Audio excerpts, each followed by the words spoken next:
Communiqué de presse numéro 01/20 du secteur opérationnel Sokola 2 Nord Kivu. Le secteur opérationnel Sokola 2 Nord Kivu informe l'opinion locale et nationale que c'est avec regret qu'il vient de constater que le mouvement Lutte pour le changement, Lucha en sigle, section Nyamilima, vient de se muer en un groupe armé et mène désormais des opérations ensemble avec les résidus du groupe armé Mai Mai AFRC.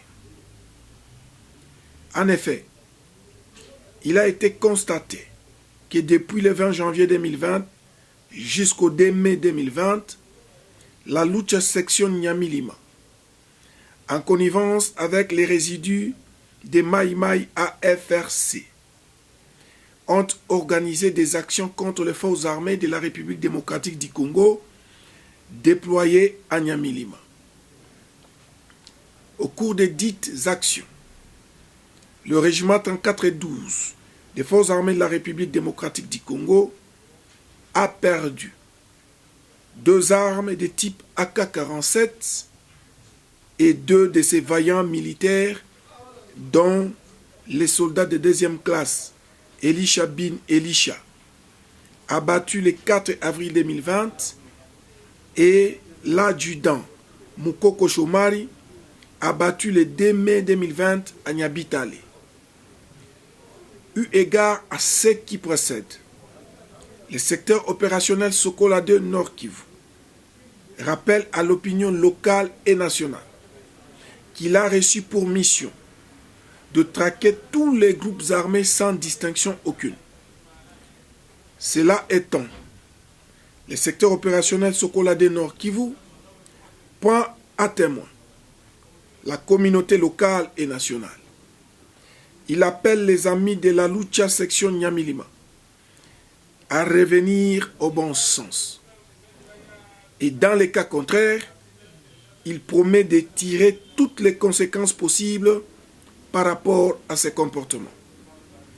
Fait à Goma le 4 mai 2020, le commandant du secteur opérationnel Sokola 2 Nord Kivu, ad intérim, Yamba Kabangu Willy, général des brigades. Nous sommes ici, nous vous remercions d'abord pour votre présence.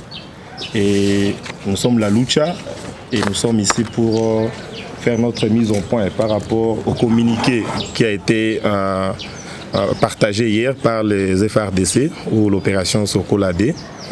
Et nous allons lire notre communiqué, donc soyons attentifs parce que nous allons donner nos recommandations par rapport à la question et nous allons éclaircir ce qui se passe dans la section de la Lucha à Nyamilima. Et donc soyons attentifs par rapport à notre lecture. Merci. Le commandant secteur opérationnel Sokola 2, Nord Kivu de FARDC, devrait arrêter toute manipulation de la République. La Lucha n'est pas en connivence avec un quelconque groupe armé. C'est avec une grande surprise que la Lucha a pris connaissance du communiqué de presse numéro 01/20 du 4 mai 2020 de FARDC, signé par le commandant secteur ad intérim de l'opération Sokola 2, le général Yamba Kabangu Willy, accusant notre section rurale de Nyamilima d'être en connivence avec des groupes armés. Ces accusations sont fausses et dénuées de tout fondement contre les militants de cette section qui sont victimes d'une très forte répression depuis plusieurs semaines en raison de leur mobilisation pour les droits de la population locale. En effet, depuis février 2020, c'est depuis février 2020 que notre section de Nyamilima mène des activités pacifiques pour demander une démarcation participative du parc national de Virunga et de permettre à la population d'accéder aux champs que l'Institut congolais de conservation de la nature, ICCN en sigle, aurait illégalement incorporé dans des limites du parc dans un processus de délimitation unilatérale et policière. Toutes les accusations menées contre notre section de Nyamilima sont fausses et mensongères.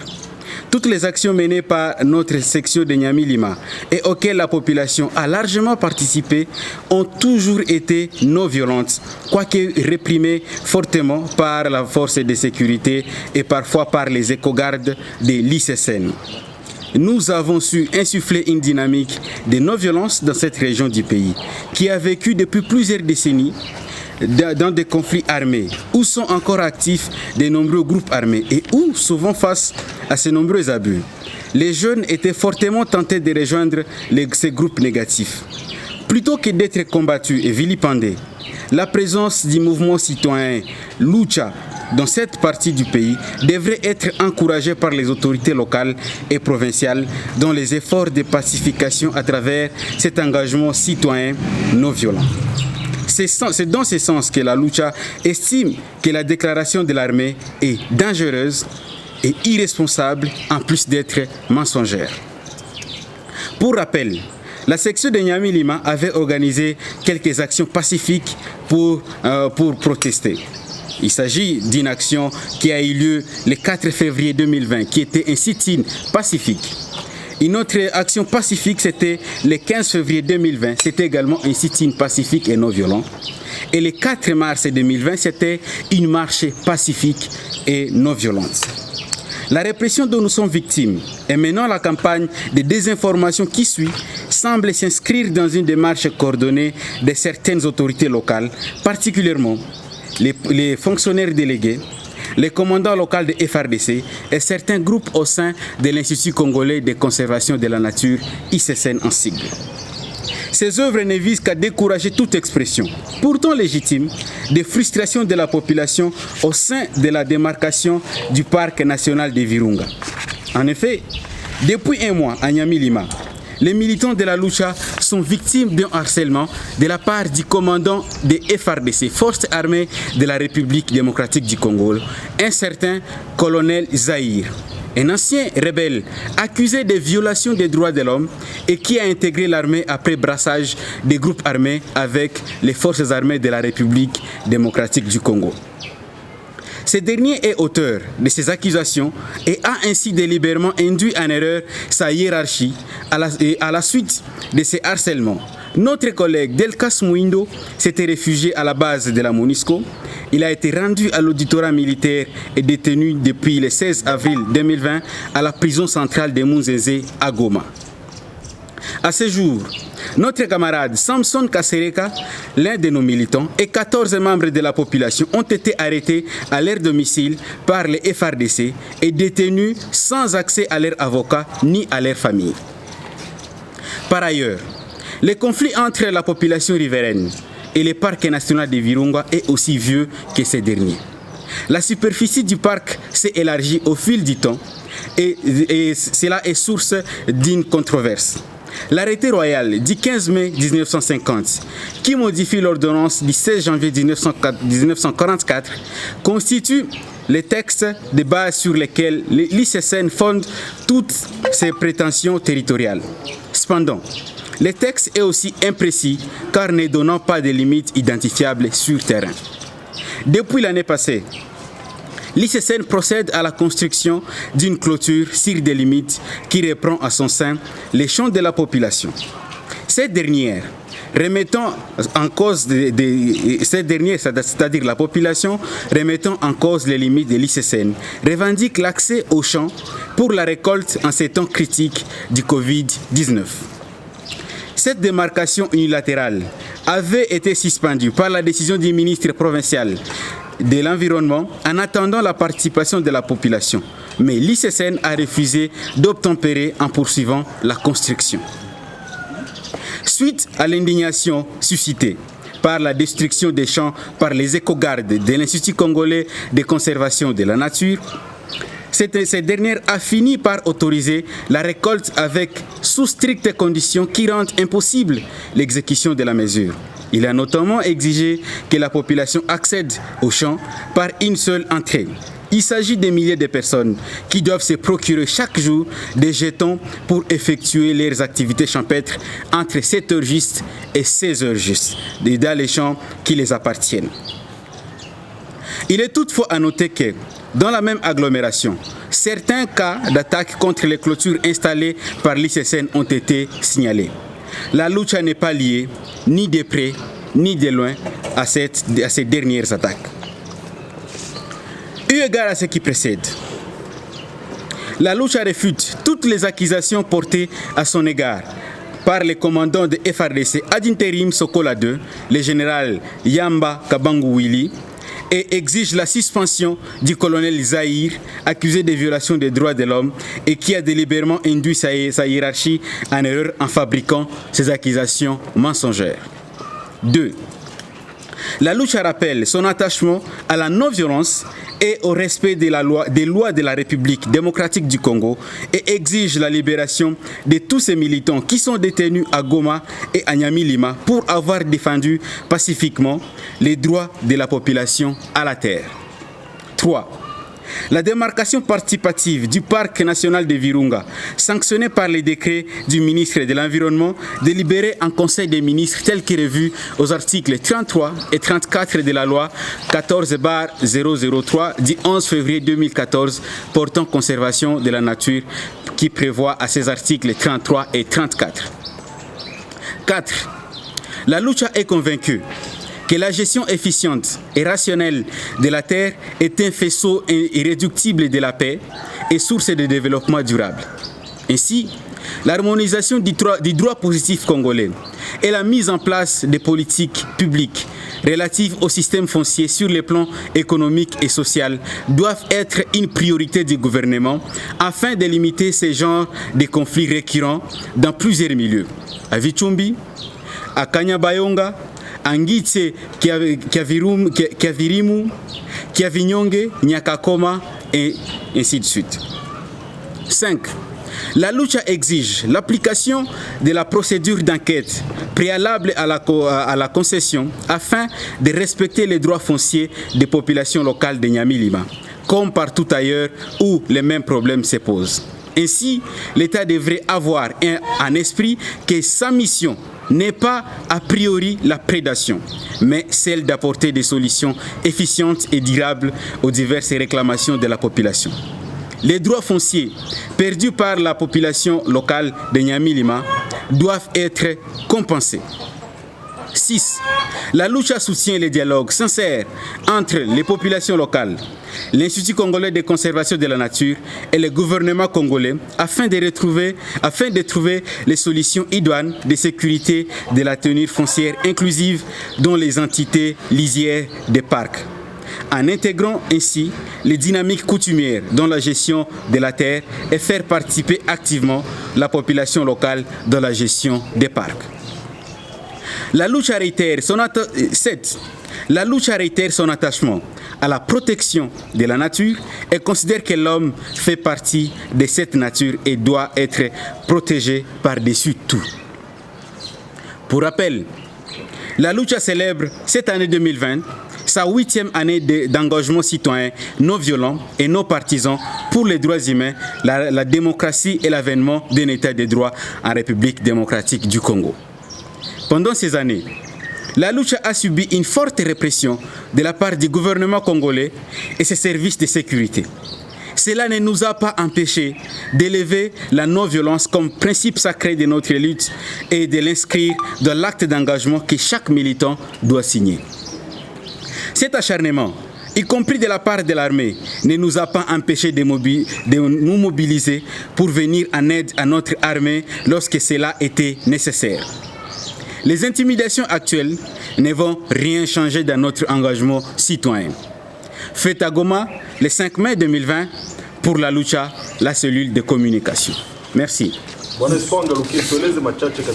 Pour la première question, et la deuxième question sera répondue par mon camarade John. Il n'appartient pas à la lucha de justifier les morts au sein de FARDC. Ça n'a jamais été notre devoir ou notre attribution.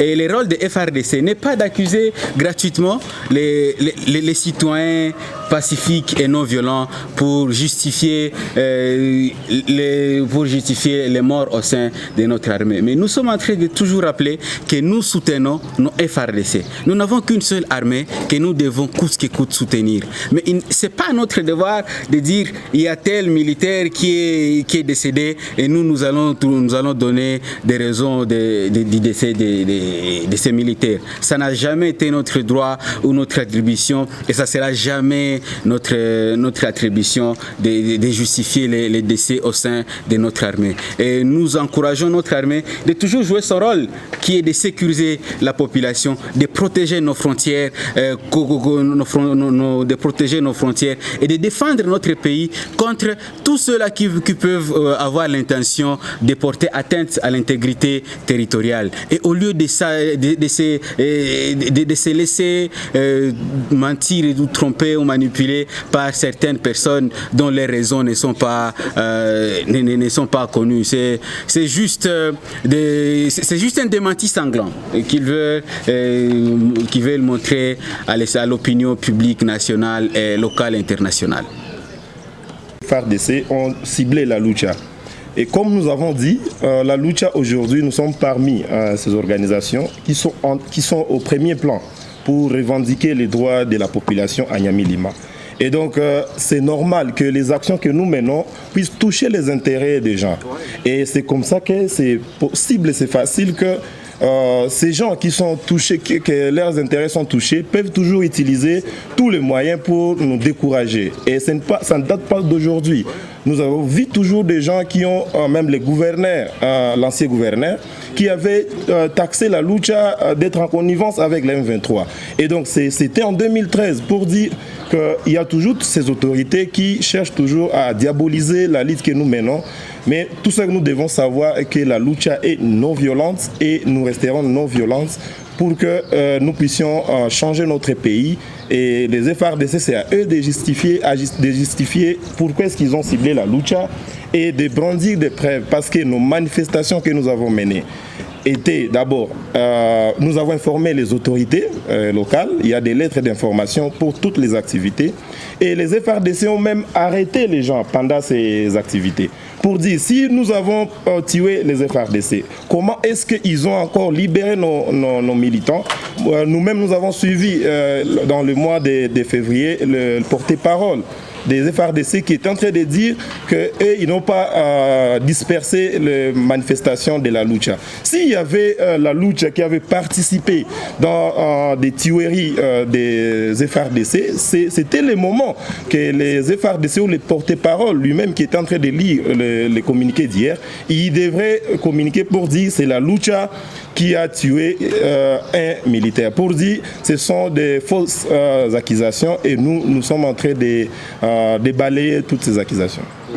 Et aussi nous devons rappeler que d'abord ils ont commencé à dire que la lucha ce sont des jeunes du M23 et ensuite ils ont dit que c'est la jeunesse de l'UDPS, c'est la jeunesse de l'UNC, ce sont les opposants. Ils ont dit que c'est une branche de la Mouka. Ils ont dit que ce sont les catholiques. Ils ont dit que la lucha c'est pour les occidentaux. Ils ont dit que la lucha c'est pour les impérialistes. Et donc ce sont juste des démentis sanglants, c'est de la poudre de perlimpinpin que les autorités utilisent pour justifier leur incompétence. Et nous, cela ne peut pas et ne pourra jamais nous arrêter pour notre engagement citoyen. Et nous sommes engagés pour défendre les droits de nos citoyens. C'est Frédéric de la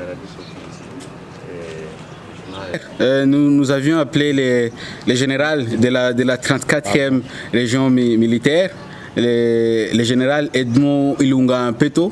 Edmond Ilunga, et malheureusement il n'a pas pu nous rencontrer, et ça c'était avant le communiqué parce que nous avions entendu ces genres de rumeurs avant que le communiqué ne soit rendu public. Et nous avions décidé d'aller rencontrer le général de FARDC pour lui en parler davantage et avoir sa version des faits. Peut-être et croit juste en un seul son de cloche et les sons de cloches mensongers, ce son ne peut jamais dire la vérité. Et nous allons toujours continuer à aller dans ce genre d'entretien informel pour parler avec les autorités et au besoin qu'ils demandent publiquement ce qu'ils ont dit, ces genres de mensonges gratuits qu'ils ont accusés à notre mouvement et à nos militants, qui du reste sont non violents. Et ces genres des accusations ne vont pas nous arrêter, en fait. Par contre, c'est juste du carburant pour notre engagement citoyen. Nous allons continuer notre engagement citoyen. Et ces genres de propos qui vont nous décourager, au contraire, ça nous encourage davantage.